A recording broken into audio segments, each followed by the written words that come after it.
Hi, welcome to the Bible 365 Challenge. I'm reading day 153 from the Thematic Bible reading plan found at BibleStudyTools.com.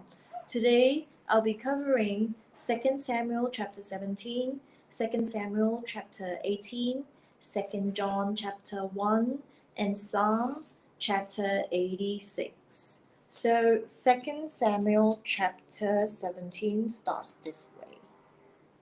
Ahithophel said to Absalom, I would choose 12,000 men and set out tonight in pursuit of David. I would attack him while he is weary and weak. I would strike him with terror, and then all the people with him will flee.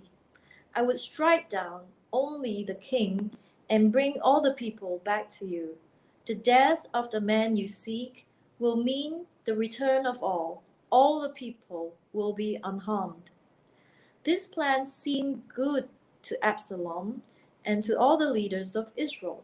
But Absalom said, Summon also Hushai the Archite, so we can hear what he has to say as well. When Hushai came to him, Absalom said, Ahithophel has given this advice. Should we do what he says? If not, give us your opinion.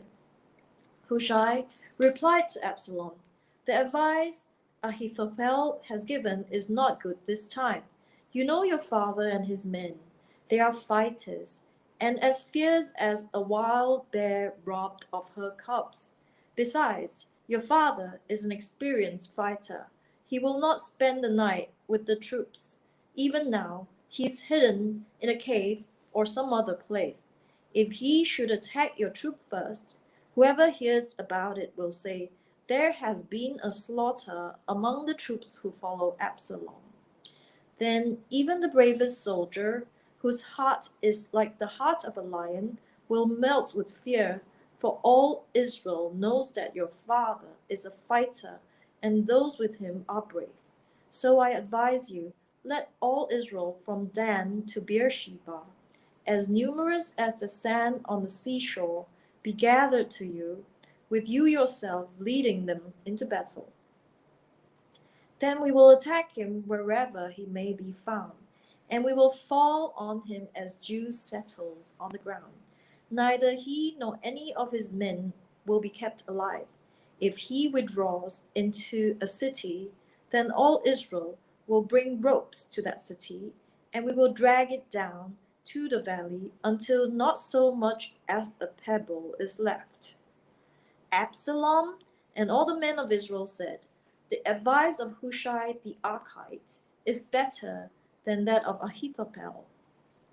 For the Lord had determined to frustrate the good advice of Ahithophel in order to bring disaster on Absalom. Hushai told Zadok and Abiathar, the priest, Ahithophel has advised Absalom and the elders of Israel to do such and such, but I have advised them to do so and so. Now send a message at once and tell David, Do not spend the night at the fords in the wilderness. Cross over without fail, or the king and all the people with him will be swallowed up. Jonathan and Ahimaaz were staying at En Rogel. A female servant was to go and inform them, and they were to go and tell King David, for they could not risk being seen entering the city. But a young man saw them and told Absalom.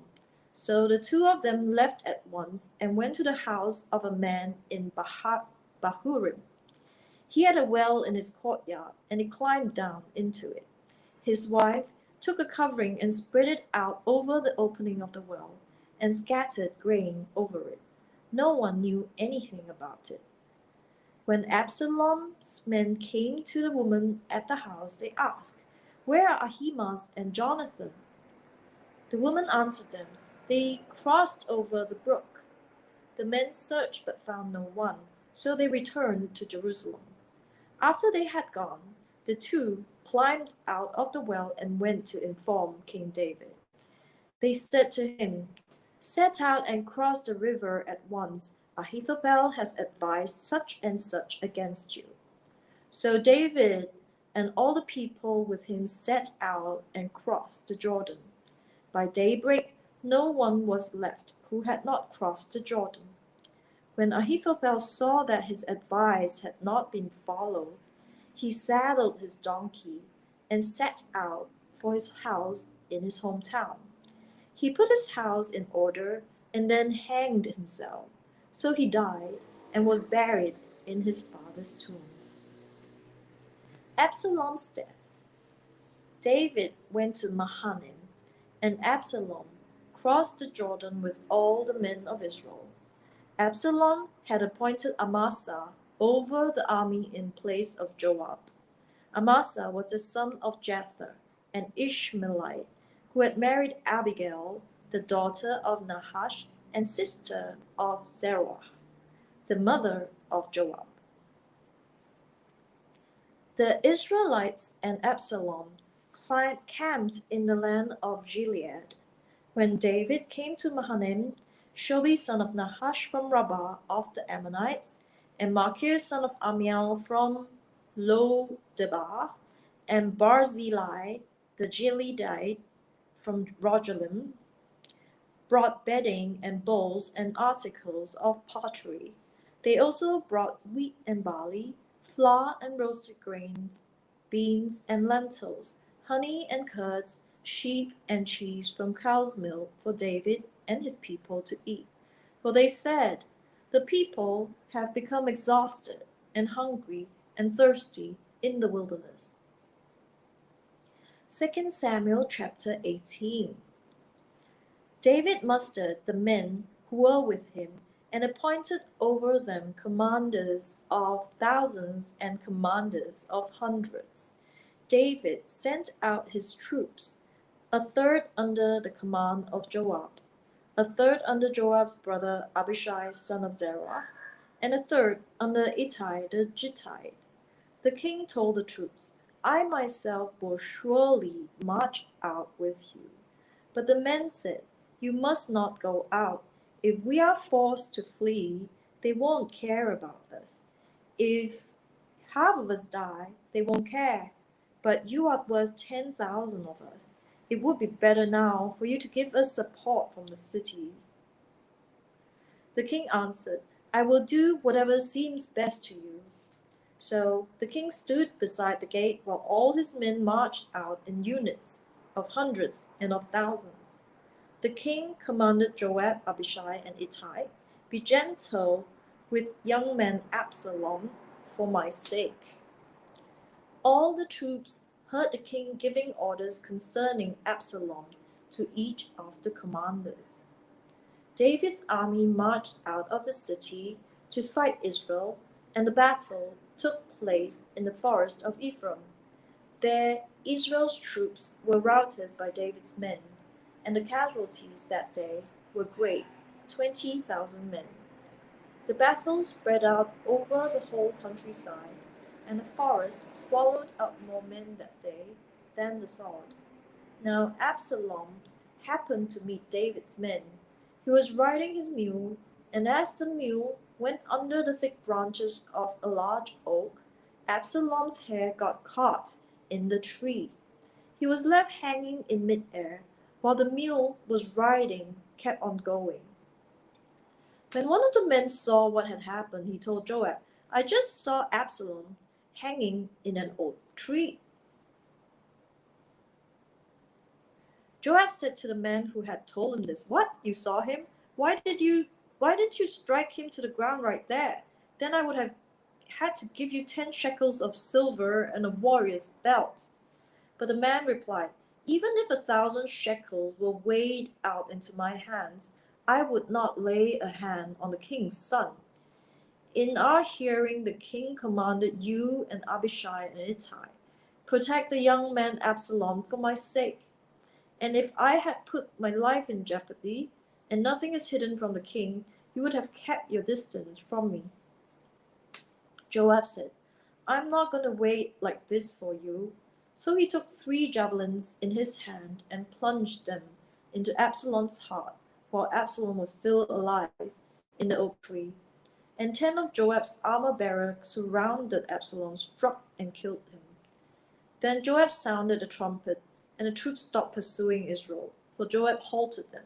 They took Absalom, threw him into a big pit in the forest, and piled up a large heap of rocks over him.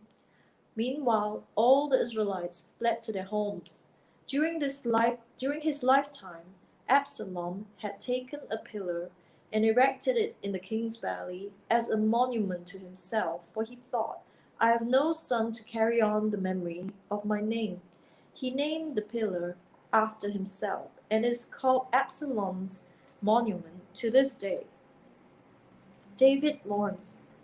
Now Ahimaaz, son of Zadok, said, Let me run and take the news to the king that the Lord has vindicated him by delivering him from the hand of his enemies.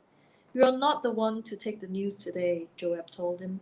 You may take the news another time, but you must not do so today, because the king's son is dead.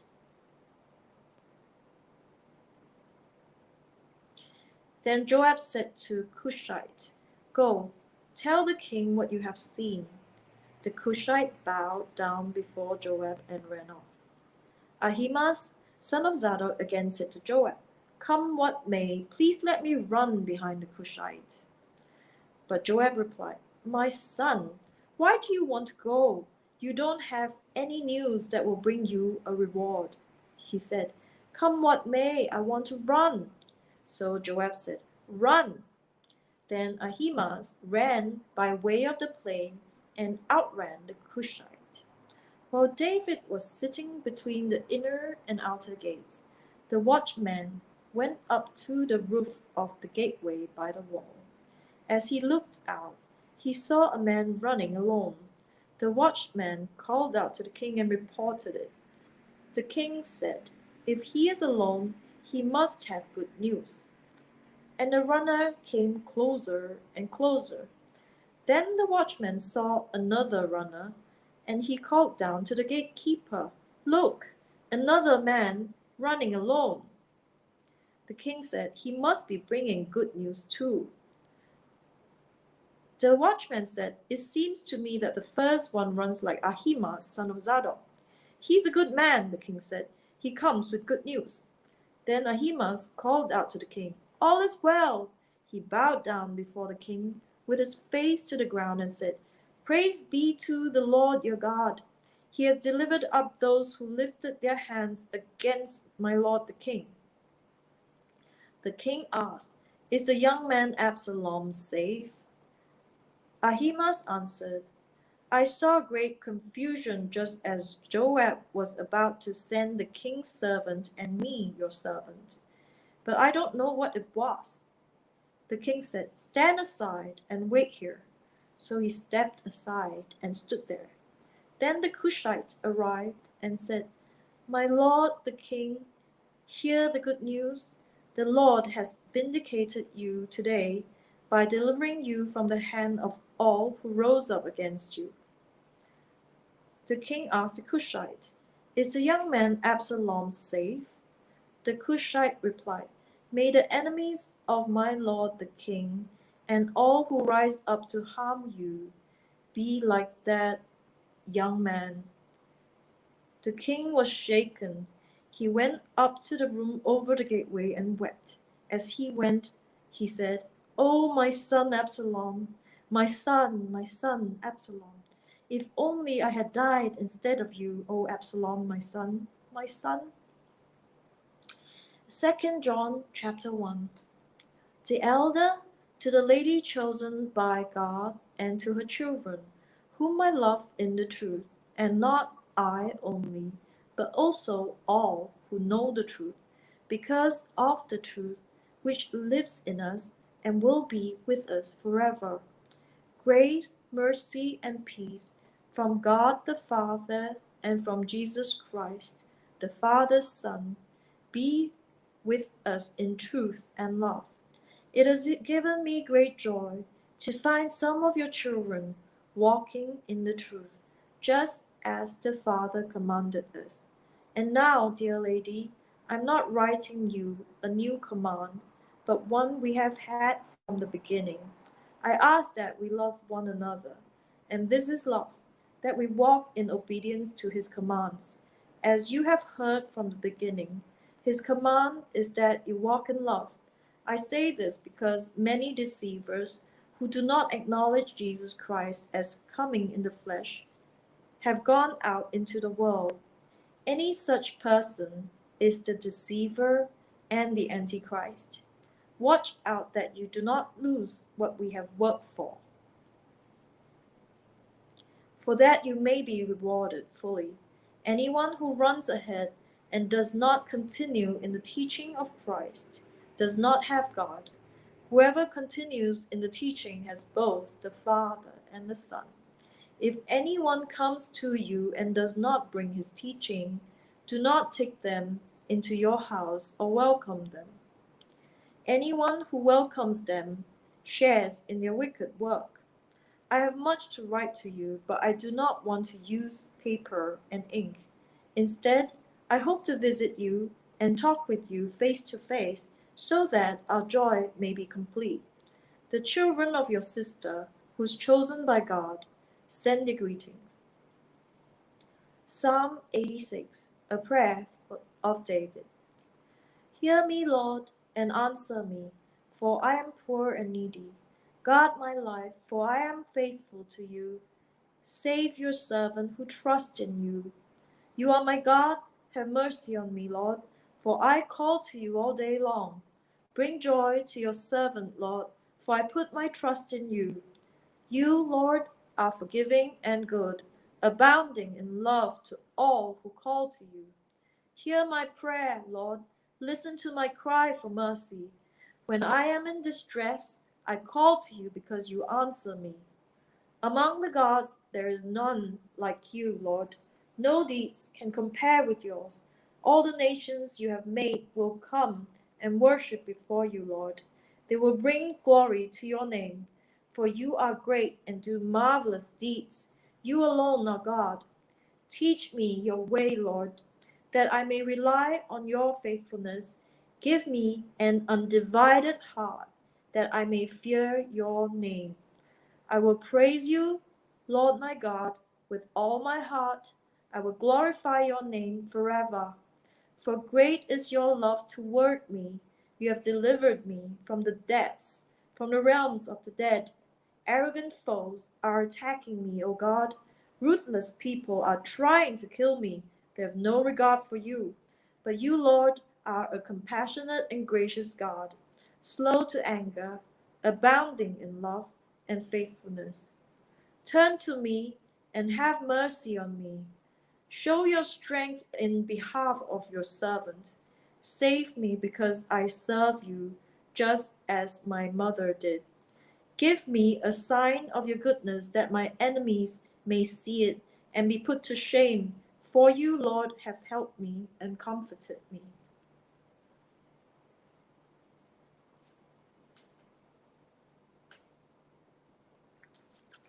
So I just read 153, 2 Samuel chapter 17 and 18, 2 John chapter 1, and Psalm chapter 86. I will see you on day 154.